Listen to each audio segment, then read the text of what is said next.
GLP, NLA. Have you heard those words and you were a little bit confused? Have you gotten into an argument about Gestalt language processing?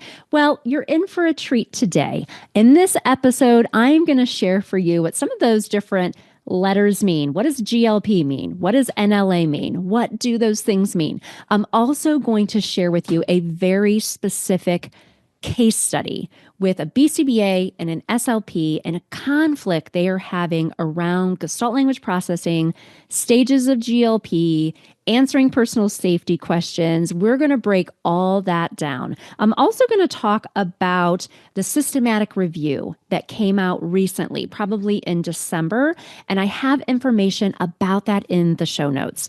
I would love to hear from you. How are your therapy teams navigating these contentious at times collaboration situations around Gestalt language processing? We have an ethics course here in the ABA Speech Connection where we cover it, but I like to do little mini shows like this where we talk about very specific case studies. So if that's something that you've been struggling with as a therapy team, make sure that you listen in, and I can't wait to get into this mini episode all about Gestalt language processing.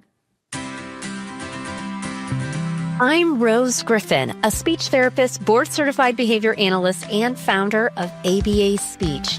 It wasn't all that long ago that I felt overwhelmed by providing therapy for my autistic students and any students who were not yet speaking. Fast forward through many doubts, tears, research, and courses, and you will see the framework that I use today and share with over 60,000 readers weekly. One that will help you support your students and feel more confident in the process. I created the ABA Speech podcast to give you simple, step-by-step strategies to help you reach all of your students wherever they are on their communication journeys. If you're a speech therapist, BCBA, RBT student, or parent who's looking to help all students develop a way to communicate with the world, you are in the right place, friend. Let's get started. Have you ever gotten into a disagreement with a fellow clinician over Gestalt language processing or AAC? That is what we're going to talk about today. I wanted to come on and do a solo show. I feel like I haven't just broke it down for you and shared about my lived experiences being both a speech therapist and BCBA. And recently, actually in August, I started providing a course that is 1 hour. It is for speech therapists and BCBAs and RBTs. It is called Navigating Conflict Ethically, with a focus on AAC, verbal imitation, and Gestalt language processing.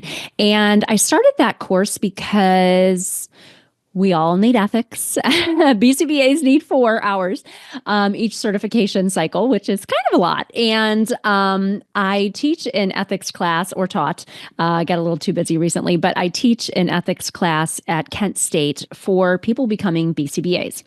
And because I spend too much time on social media, even though I have a team that helps me, and I am always thinking about answering all the questions that I get and try to in my Instagram direct messages or in my LinkedIn messages, or people respond to the emails that I send every week.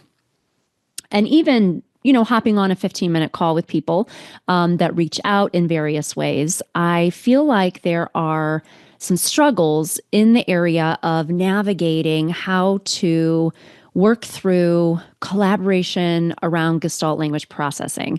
And we've covered it on the podcast, and I've been talking about it by doing this talk and then doing more general talks about the ethics of SLP BCBA collaboration for groups in Texas and California and Connecticut. And I get a lot of different questions and case studies.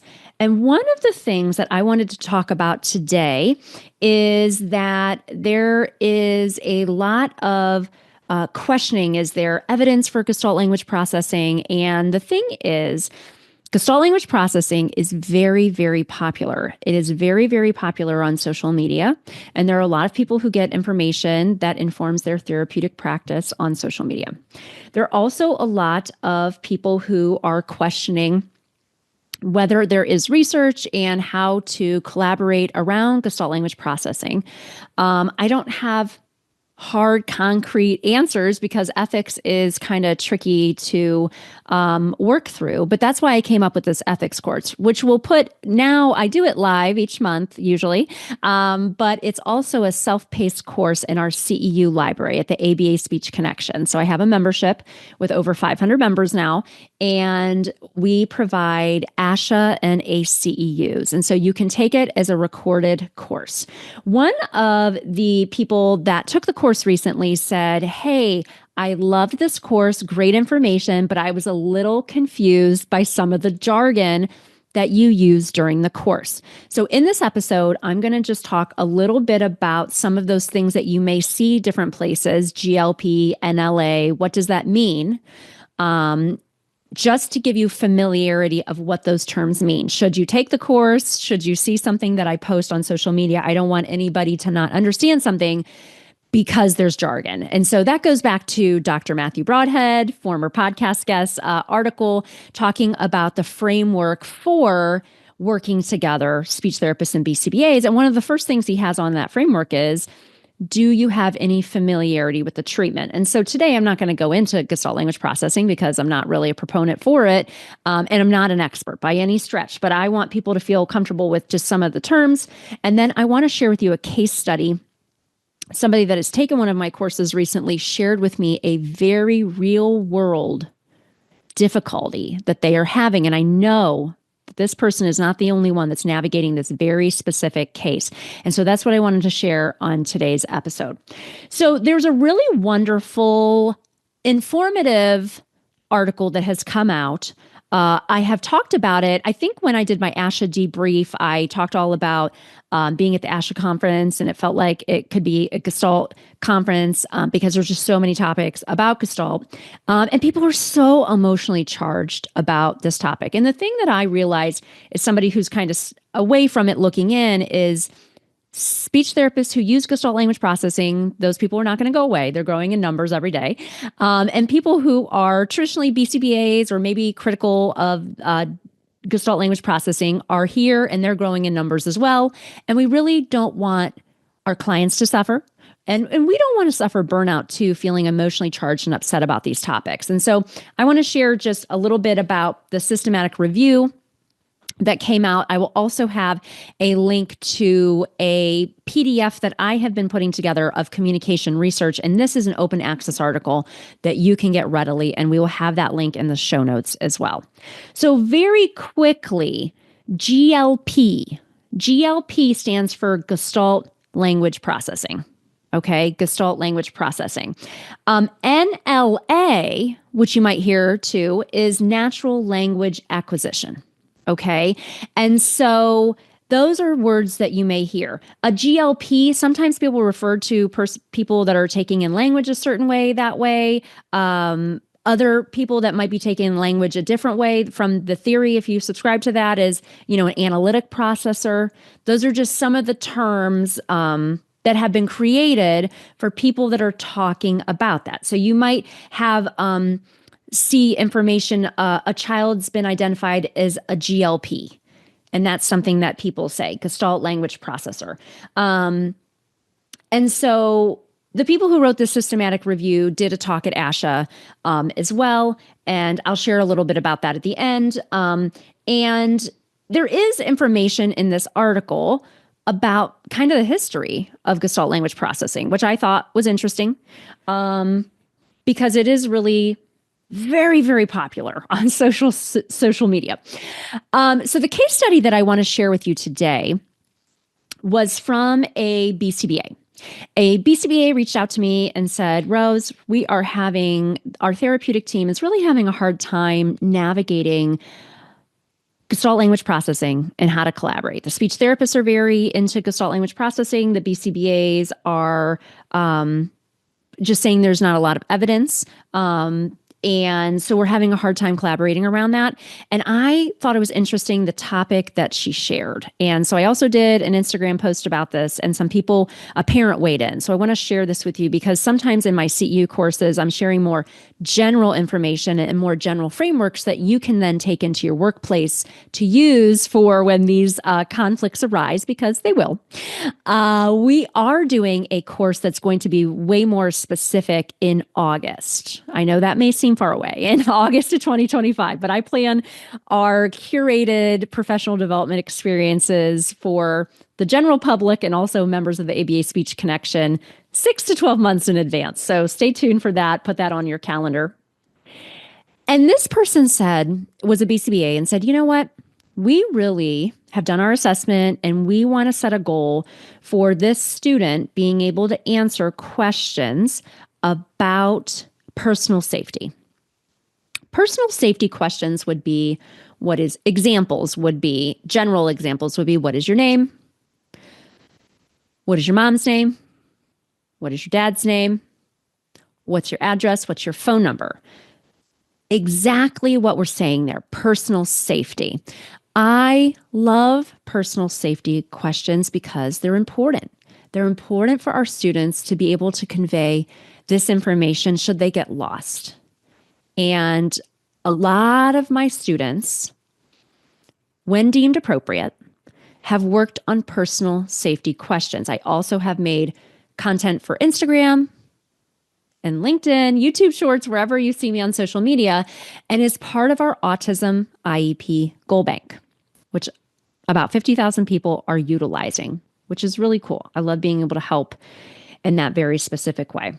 So this BCBA said, we really want to work on personal safety questions, and they work in a multidisciplinary clinic. And they said, the speech language pathologist said that they're working with a student who's a GLP. So is a Gestalt Language Processor, to go back to our jargon. And they are not in the right stage to be able to answer a question.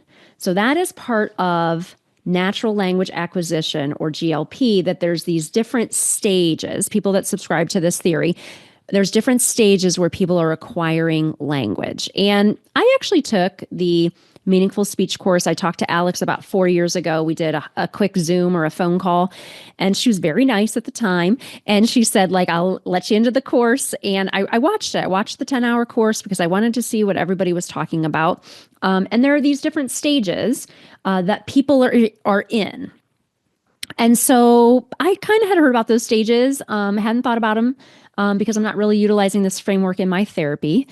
And the BCBA said, we're having a hard time because we really feel like this learner needs to work on these personal safety questions as a way to work on comprehension, as a way to work on overall safety. And the speech language pathologist on the team, who they have the same employer, which makes it all more difficult, is saying that the student is not ready to work on answering any types of questions. And I really had never thought about something that's so very specific. And so obviously I'm keeping this person anonymous, but I was happy that they shared this with me because I wanted to share these very specific examples with you because you may be facing these questions too. Now, I don't have all the answers because this is a way that collaboration and ethics work, is that we have these frameworks, we have these guidelines. I love to use Dr. Broadhead's article a lot, that I talk about that in our CEU course. That I will link below in the show notes. And the one thing he says is are you familiar with the treatment? If you're not, find out about it. And so I've done some of those things where I've shared resources about Gestalt language processing. And it's hard when we come across something like this. Is there a right and wrong answer? How are we going to navigate that for the students so they're getting the treatment that they deserve and that they need? And that's going to help them on their communication journey. I know that we both come from a place where we want to help others. And it has just become such an us versus them mentality that it's really hard. It's really, really hard. I made a Instagram reel, which is a short form video about this particular case study.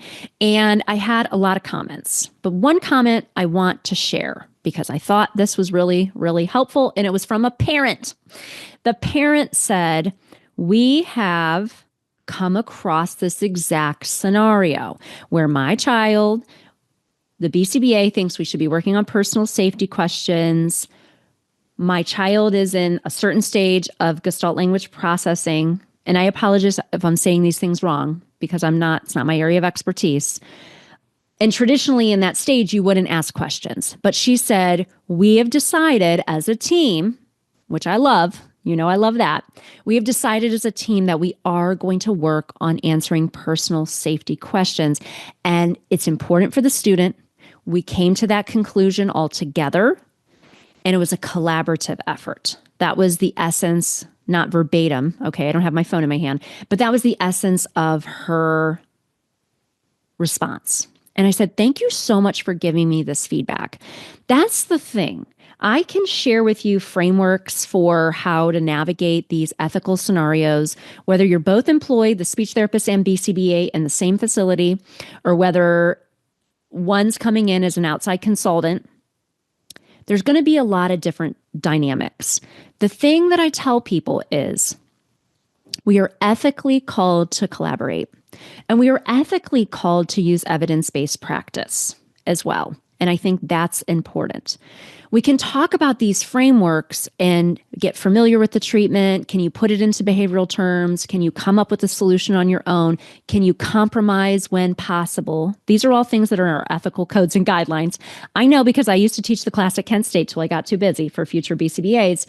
But I think we have to make these in the trenches decisions, not from a place of us versus them. We need to look at this holistically as what is best for the client. What is the scope and sequence of what is important for our student on their communication journey? And I think that that's important. I'm not looking over your shoulder about what you're doing with your clients. We went to school for a long time, speech therapists and BCBAs, to be analytical, to be systematic, to be compassionate, to be caring. And I believe, especially if you're listening to my podcast, that you are making compassionate and scientific decisions out there in your therapy rooms. You can't be worried about what an influencer from social media is going to say about your intervention plan. That's not the way that the real world works. You are smart. You are kind, you are compassionate, you are scientific. Make these decisions in the best interest of your clients.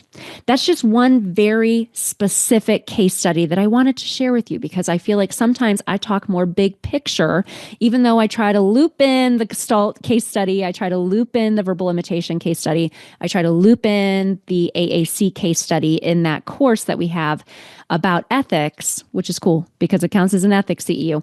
We'll link it at the bottom of the show notes, but I wanted to give you that specific case study that's kind of come up in my dealings with people recently. So I hope that that's helpful information for you. If that makes you think of another case study that you think we should offer either in a podcast form, or if you're doing a great job, if your therapeutic team is doing a great job collaborating around this topic, I would love to know.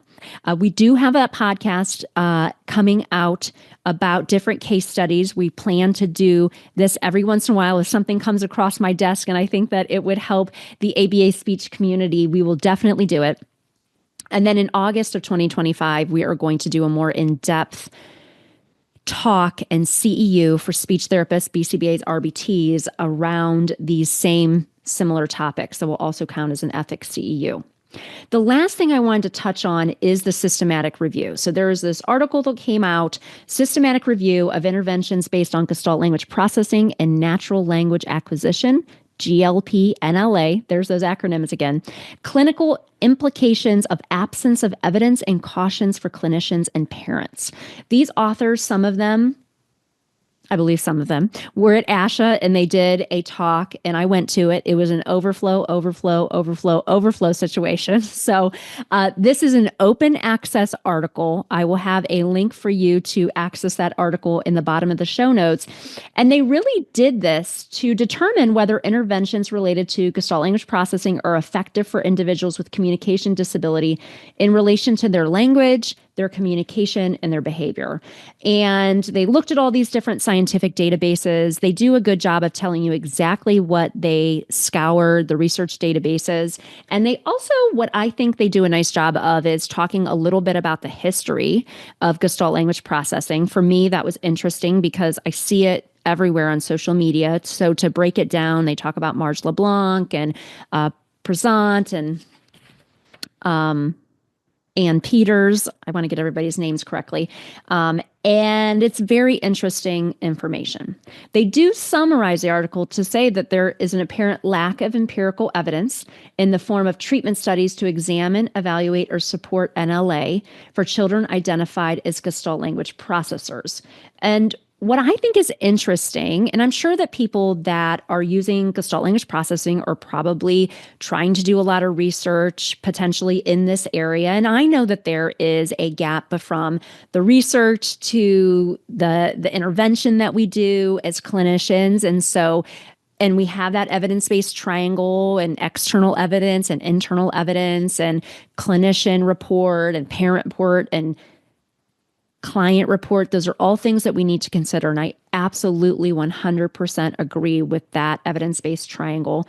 And I think just talking about the ethical responsibility that we have for being scientific, for being analytical in how we are providing intervention, and also that compassionate side that I have seen people be very polarized. And I'm very calloused inside and almost dead inside because I've had an online business for almost 8 years. So people say mean things to me on the daily.